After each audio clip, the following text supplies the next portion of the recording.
and welcome back to part 3 of our conversation about the divorce taboo. So the focus point here was about stigma, wasn't it? So I guess, and obviously we're all coming from it slightly differently. Obviously, Hasnain, you have been recently a few years. You've been married now. Yeah, I've I've been a been few married. years married, alhamdulillah. I've been married a few decades. Not counting. My wife is listening.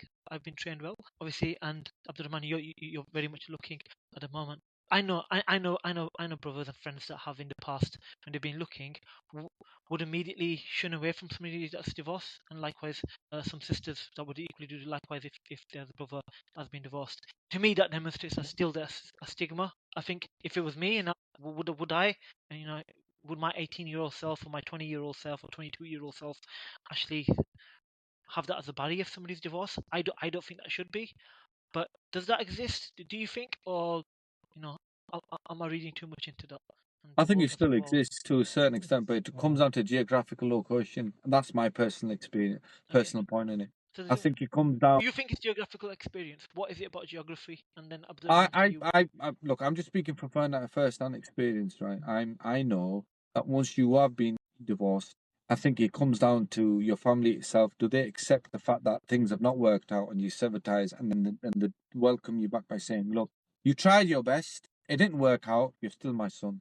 I'm not shunning you away from this because you've been through a difficult period, and I'm going to embrace you back now because I think you're still my son." But the ones who do shun you away, it could be because the dynamics different where families are involved. So it's not just between you and the husband and the wife. It's all you're marrying into families, and that causes the big issue. So imagine, if I give you an example, you got married to your second cousin, but they're in your wider family. And as a result, things didn't work out, and you are contemplating divorce, and you're at the point of pulling the trigger and saying, I'm letting go. What you're then doing is dividing a family through the center.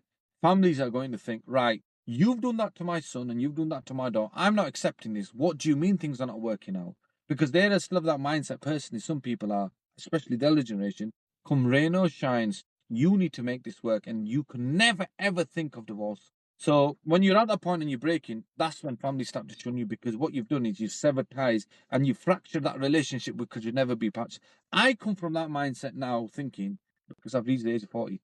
Well, if things didn't work out and you were causing a toxic relationship, which was making that person feel ill to the point that they did not want to exist, their sole existence was just painful, and they've decided to walk away. Islamically, you can, and they have walked away. You've still got somewhat to salvage with them because you've still got them back rather than losing them forever and losing them as they're there in body, but they're not in soul.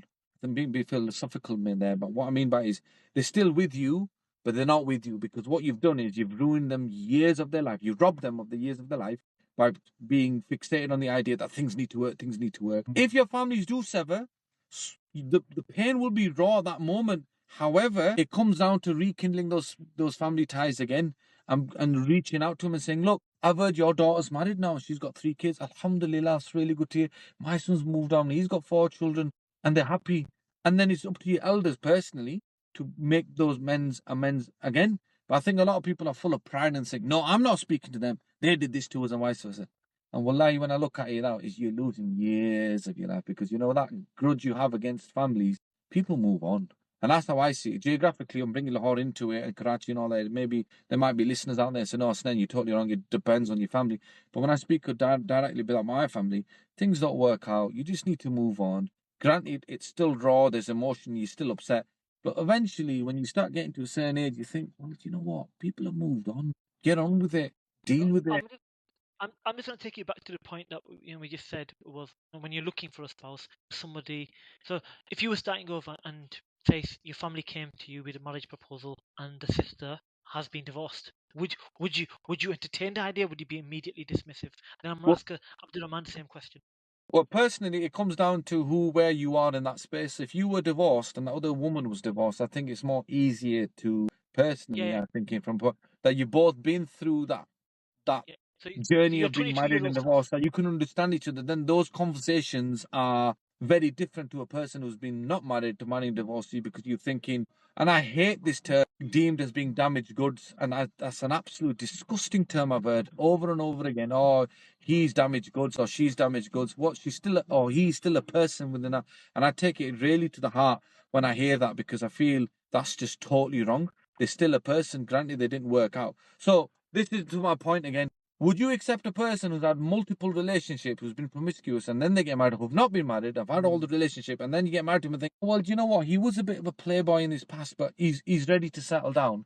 Or would you rather be happy with somebody who's been married, who tried to make the whole matrimonial thing really work and it didn't work, and then you look at him differently? I think that's down to an issue as a person to accept, to see what's right and wrong. So for me, 20 years ago, if I was single and I got married and I was proposed to marry a divorcee, 20 years ago, this is bearing in mind, going back 20 years, you might look at it differently. You might think, yeah, but she's been divorced, and what was the reason for her to be divorced? And, maybe she was the problem and maybe the guy wasn't the problem. The woman might think the same. Well, why did he leave his wife? Was he really, all these negative thoughts starts to fester in your mind and they start to brew.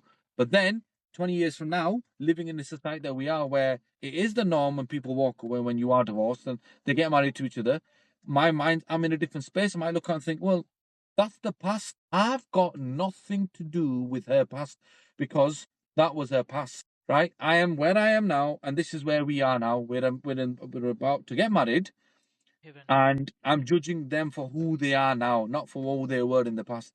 So it comes down to what space you're in and how you're thinking personally. What do you think, Abdul, about this? Yeah, true, man. It's a very good question.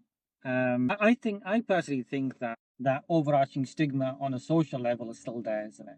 Right? Because, for example, there's a part of me that thinks that men can get away with it easier than women. True. The whole stigma around divorce, right? And it's a shame why that still exists. It's like a guy, okay, it didn't work out, you can get remarried, no real problem.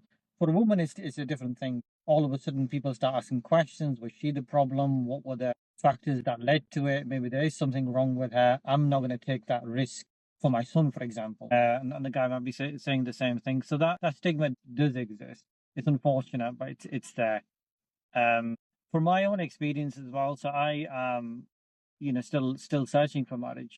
My experience is, so it's to answer your question, would I be open to marrying a divorcee? Absolutely, because I think every case is unique. True. Right? And you might have some absolutely fantastic people out there. For one reason or another, it didn't work out, but they're really kind-hearted, very compassionate individuals who, for whatever reason in life, took a different turn, but you would absolutely want to give them a chance, right? A second chance as well, because sometimes that's all they're looking for. So me personally, that would never be a problem. What I can tell you though, there have been instances in which I have had meetings with people. So we kind of go through the kind of Islamic group, having meetings and the likes. There have been people that have come to me and said, Abdurrahman, I've noticed that you're not married and I'm a divorcee. Are you okay with that? Right. So that's one of the first questions that they'll ask. So there's obviously something in their mind that's saying, well, actually, because you're not married and I'm a divorcee, that somehow we're not really a match. And I obviously always try to say, well, actually, it doesn't really matter. It's about those two individuals. It's about compatibility, and that can happen regardless of whether you've been previously married or not. But yeah, that overarching stigma is there, and that's something that we have to contend with. But me personally, no, of course not. I would never judge a person based upon any of those labels, but simply for the person that they are. Just to jump on that point, I think the stigma is slowly fading in my eyes. There's a lot more people who are divorced that get married to divorcees, or if they express an interest into somebody. So for instance, somebody might come home and say, Mom, I want to get married. Oh, that's great news, putter, beta, that's very good news. Kisi shaadi karni hai. Speaking Urdu because that's my mother tongue. But they say, who would you like to get married to? And they say, oh, this is the person, this is the family. Okay, where they're from? They're from this part, that's fine. Okay, let's entertain it. And then the end of the conversation, but actually she's been divorced before. I think a lot more families now, personally, and I'm speaking from my experience, will be okay with it. There won't be. I think families are changing now, and now when we have our kids, our mindset's totally changed because we are second generation. We have grown up in a society where things like this has unfortunately become the norm. But then again, you need to accept the fact that there is a person behind who is divorced, and they're like Abdurrahman, just underpinning what you just said, they need a second chance. And see that second chance at life as a second chance at marriage because they are willing to do it. Or would you rather accept somebody who's been divorced, doesn't want to get married, and lives a life where they're in and out relationships? And Islamically, I know that's not right, but deep down as a person, you might think that, is that really acceptable to have multiple relationships with people? Because I think that only happens when Families don't accept the fact that they're divorced and they shun them and they think, okay, well, you've got nothing to do with me no more. I am free to live my life. And then they experience a dark side, which means they go to a side which is not them. They do what they need to do to fill that void, and then they're still not happy. So, yeah, give them a chance. People should give people a chance. I think deep down now, where we are now in the space, people are accepting the fact that divorce does exist.